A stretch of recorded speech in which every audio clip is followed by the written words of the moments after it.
Welcome to the PlayAbly Podcast, where we dive into the art and science of gamification, customer engagement, and driving conversion.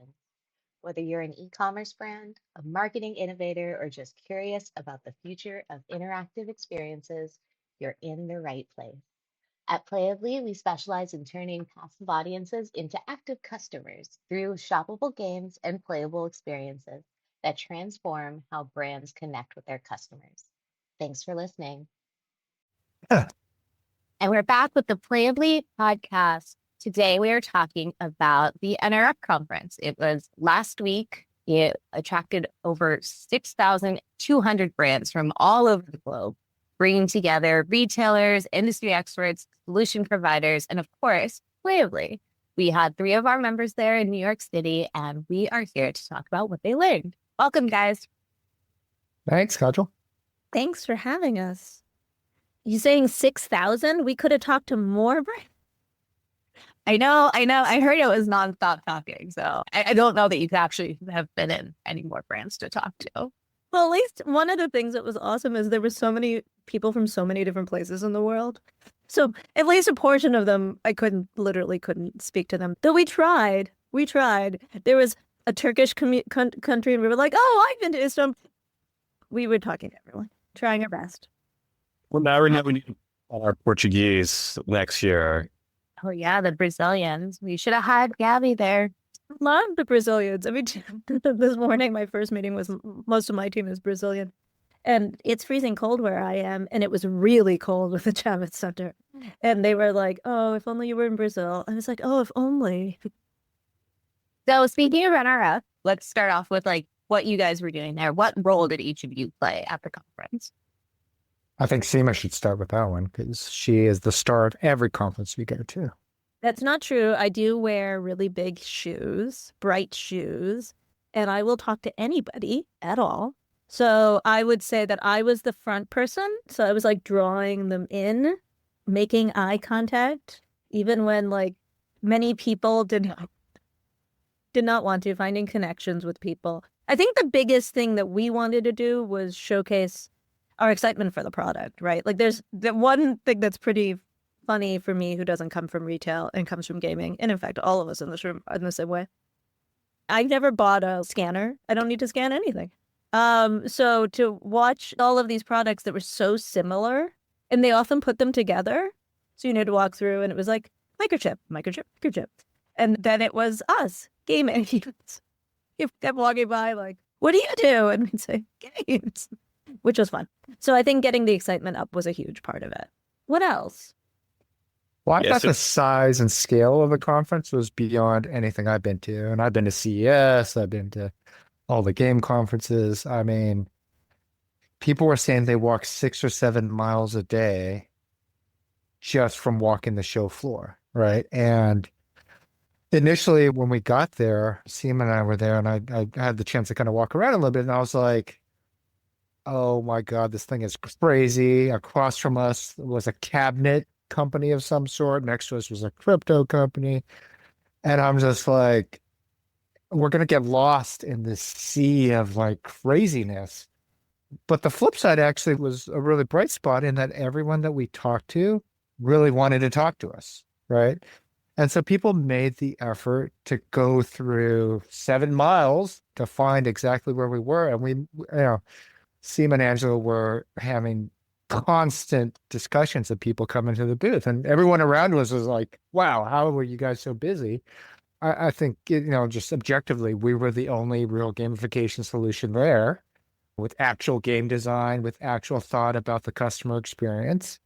And people, that my biggest takeaway was people appreciated that. They sought us out, and the conversations that we had were not only genuine, but I think built upon each other in terms of what we could be doing next. So despite how cold it was, despite the scale of it, it was just an incredible experience for our team.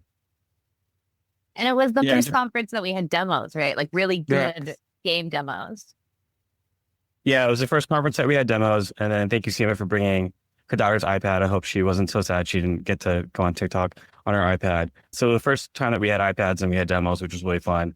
And going back a bit to the roles, so Seema is like, bringing people to the house.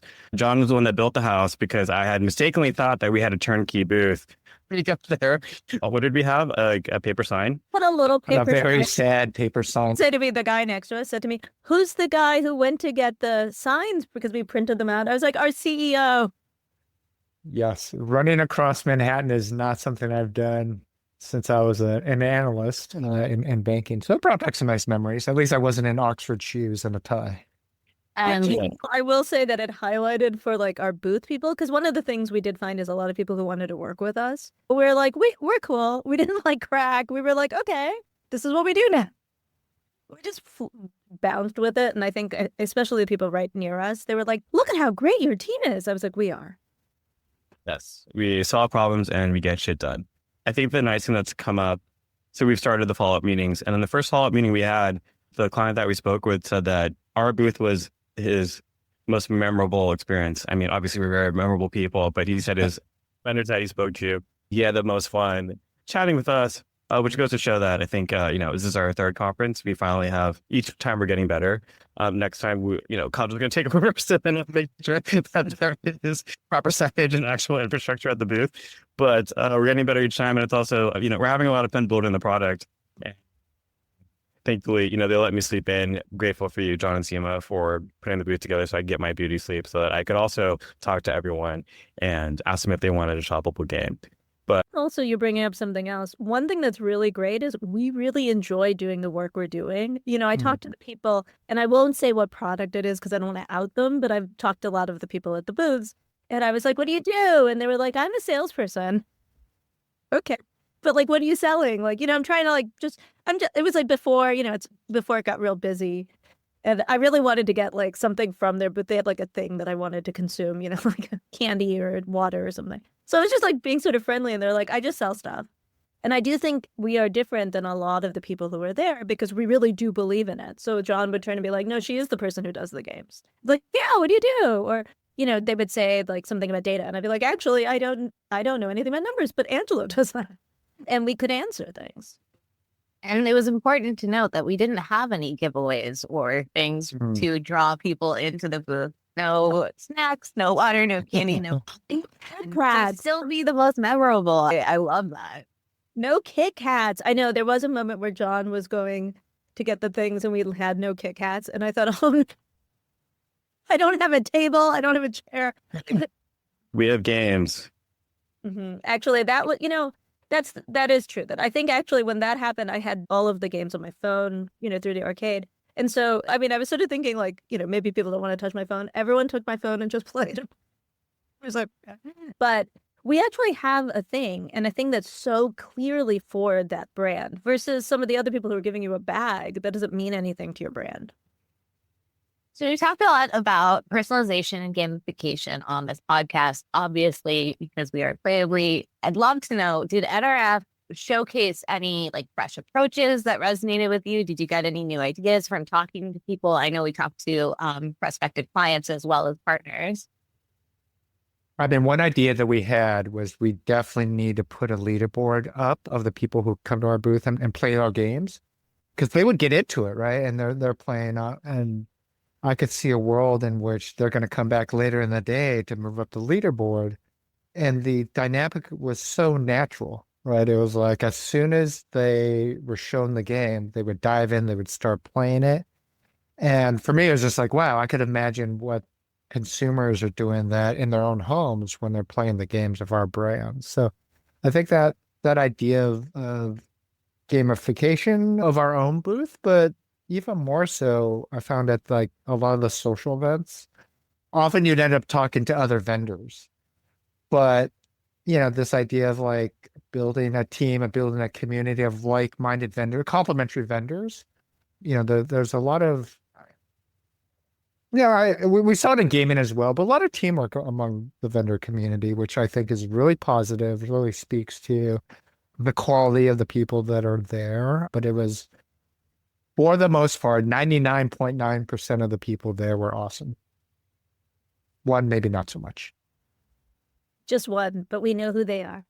do think that one of the things that was really great for a lot, I will say for some of the vendors, like the salespeople, some people were like, oh, your job is more fun than ours, which like, that's okay. You know, everyone has whatever. But I think another thing they thought when they talked to us is, oh, how can we make our work more fun and interesting by partnering with you? And so like I walked into, and there's just, I mean, I also have for work gone to Comic-Con, you know, CES.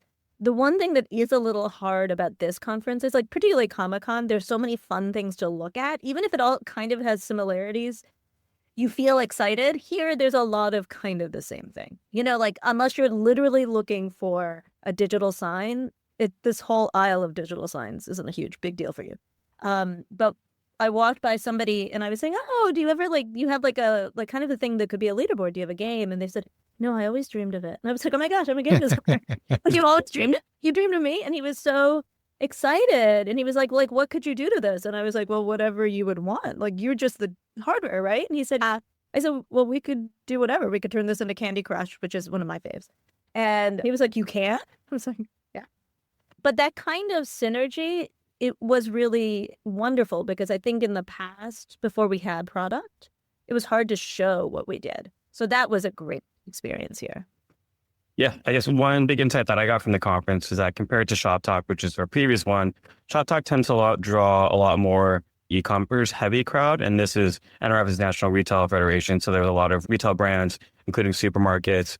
And we also got a lot of interest from dispensaries and tobacco shops. So I guess initially when we started PlayAbly, we were kind of focused on the e-commerce use case. How can you get that traffic that comes to the website to engage and, you know, not bounce within 8 seconds? Because 8 seconds is all you have, if you guys didn't know that. But we got a lot of interest from these cannabis companies and retail stores about wanting to make that in-person engagement more exciting. So it's not just the digital activation or like a fun game that you could play online, but how can you bring some of those gamification elements into the store while you're waiting to get checked in so that you can get people to engage, so that you can get them to subscribe to your email list. I'm in a volleyball league, and one of the persons I play with, he told me that he just bought a cafe that's opening in Brooklyn. And I'm like, yeah, as soon as you can afford to buy a game, like, hey, he's bought a cafe in Brooklyn. How is he going to be able to stand out? How is he going to get people to like, follow him? And like, how is he going to stand out from all the Little coloring book. A coloring book? He would love it. I feel like Brooklyn, like they need like a chill kind of thing. I will say that so I come out of creating games that would go from digital to physical. I really enjoyed talking to people who have physical space. I mean, like I like e-com. It's fun to do a digital game, but to be able to talk to people, like there was a tile company in Central America, and they wanted a game, like a tile game that you could do at home, but then you could also do something in the store. Or an unnamed turnpike system that wanted something that could also be in store. And that's the way that I used to work, where I'd create something digital and physical. And what I love about that is that we get to then do both sides of the customer experience. And so it makes it even more enriched, but also more likely to succeed. So I was really thankful that a lot of companies thought of that and wanted to brainstorm about that. We should go beyond that. We should just gamify their in-store, their e-com, their booth. When they go to conferences, we'll just, have everything stand up. I think there's a niche there for us. A lot of people were saying, can you do like a B2B game for us? And we said, we can do anything. Yeah. The world is better when it's fun. Walking around, talking to other vendors, other people. Were there anything, obviously, gamification is great and awesome and the star thing of 2025, but what else did you see as big opportunities for retail or for e-commerce? I was walking the very first day at 7:30 in the morning towards the Hudson with 2 women who had gone to some event. So I don't know if it's because it was literally the first thing of my conference or basically the first thing. But it did repeat every time. We find a seamless way to collect data. She had gone to some other event. It wasn't us who said it, but obviously that is something we do. And the idea of being able to collect data is something a lot of people were talking about. I will say that I'm not at all biased, but I think ours is the most fun way to do it. But collecting and using data was very, very big. Yeah, I mean, definitely I was surprised to see a lot of data infrastructure, kind of building on what Seema said, like CDPs, a lot of heavy duty infrastructure that kind of went over the heads of most people who were there. But if you're there as an IT person and recognize that you might need a data lake or something like that, then, It's a trend that's been in the making for the last 5 years, and I think it's really come to retail in a big way, where it's like identity, trying to get consumer anonymous identity established is something that's critical. We also saw a lot of loyalty programs, a lot of people talking about retention and loyalty in a world in which acquisition is so expensive, in a world in which Facebook and Google, and then a lot of people were discussing this. You really have to focus on your existing customer relationships as well, right? Saw a lot of discussion around, different ways to approach loyalty, different ways to reward customers, and found those to be, candidly partnership opportunities for us. So if you're listening and you're at a loyalty vendor and would like to partner with PlayAbly, feel free to reach out to Angela at playably.and you can set a call up. Because I think, a lot the people we did talk to about all of these kinds of things, they don't want to specialize in games. Why do that when we can do that for you? Yeah, but they also can't. No, they can't hold it. You're right. There is a lot of, that's another thing actually I found so interesting in talking to people about games is they don't really understand how games work. So I talked to them and they're like, can you do this? And I was like, yeah, but that's not a game. A game has to have a win state or whatever simple thing that we sort of understand inherently. They would, so there was a lot of things that we kind of inherently understand that it was interesting to hear people kind of relate to us their experiences about games. The biggest one being just the scratch, the spinners and the scratches. I mean, Kajal, you would have. I was like, no, we don't do spinner. And I did tell many people about the podcast, but that was nice to be able to improve our ability to share what a game is. Yeah.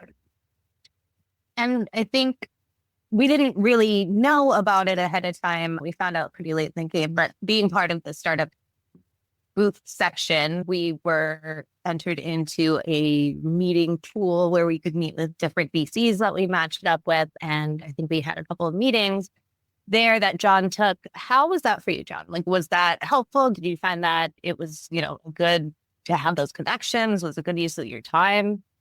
Yeah, I thought it was great. Investors come in all sizes and shapes. And these being focused on retail, we had some really relevant discussions. As PlayAbly, we're not currently raising, but it's always good to establish those relationships. The way we kind of looked at it when we were talking to those investors was there were additional feet on the street in terms of, they talk to everyone, they see a lot of stuff from a very high level. So being able to exchange notes about current trends and the impact that they've seen from different startups. I did notice that a lot of the startup activity is coming from the corporate venture side. Large supermarket chains or large retail conglomerates are looking to invest in startups or acquire the technology early. This is something that you see in tech a lot, but has expanded onto the retail side. So a couple of the investors that we talked to there were like, even if you're not raising, what we'd love to do is get you in front of our supermarket chain or get you in front of one of our LPs so that we can start to establish that relationship. And that'd be my advice for startups going to NRF is make sure every conversation that you have is a way to expand either your market share or the people who are aware of what you're doing, right? So, we've already heard back from a couple of these investors about next steps, different conversations. So I thought that was a really nice add-on to the conference. And our podcast is made to be helpful to people. So I would love to give away our secret sauce of what do we do when we follow up? We have a conversation, somebody's interested in it. What are the next steps? What should brands be doing? So what we do with any brands that we meet that are interested in follow-up, we have them book right there. So that's super helpful in terms of, we have the Calendly open, they book right away. And then what we learned from ShopTalk was that if we sent the emails through our Google or Gmails, sometimes that invitation would go to their spam box. So by setting up, we used HubSpot, a meeting service, we made sure that our emails didn't go to their spam inbox and that they were able to confirm and select the meeting time that worked for them. The other thing that we do from, since I handle all the sales stuff is that we add them on LinkedIn and then we send them a message saying, hey, it was great to meet you. And we also confirm the time. So that has also been super helpful in terms of making sure that we get all these follow-up meetings to attend. And then I guess my advice for the brands, we spoke with one small business owner. So a lot of these conferences, the brands go for free. And at ShopTalk, the brands are, what's the word? There's a lot more in it for the brand in terms of like swag and food. So one of the, and also content, because the talks were basically like, I guess, gatekeeping, or it was like you had to pay for an all access pass in order to attend the talks and get all the content. And so usually that's free for brands, but to upgrade in order to get the talks, to get to the keynote, was another $2,000, which is a lot for a small brand. The other thing is that Javits Center is a food desert. So It's like that. If you have a conference there, make sure you bring some tasty snacks. Snacks and comfortable shoes. I will say that for brands also, for any of these conferences, I would definitely, one thing that we were saying is that you never know when you might need somebody. So like, you can be honest with us. We don't need you right now. And we've had some brands where we've talked to them at least 2 conferences, 3 conferences. And it's just nice to talk to them. Like some brands, some vendors maybe are doing a hard sell. But particularly for something like us, we're okay to wait, right? We'll keep you on a newsletter list. So as a brand, you should feel free to have the conversation. You just don't know where it's going to go. Any final thoughts on NRF before we sign off? I can't believe it's already done. We were working so hard between ShopTalk and NRF, and we're really excited for the next ShopTalk. And I think the next ShopTalk is going to be here sooner than we think. ShopTalk Spring at the end of March in Las Vegas. So if you are a brand, you can probably go for free. I think on the website they offer that to brands because they want to get more and more brands there. But we'll be there, and we hope that you will come see us. We'll give you updates on our booth once we find out. Thanks for tuning in. Thanks for tuning in to the PlayAbly Podcast. Ready to engage your customers like never before? PlayAbly creates branded, shoppable games that drive results. Don't forget, mention the podcast during your free demo and get $500 off. Learn more at playably.ai.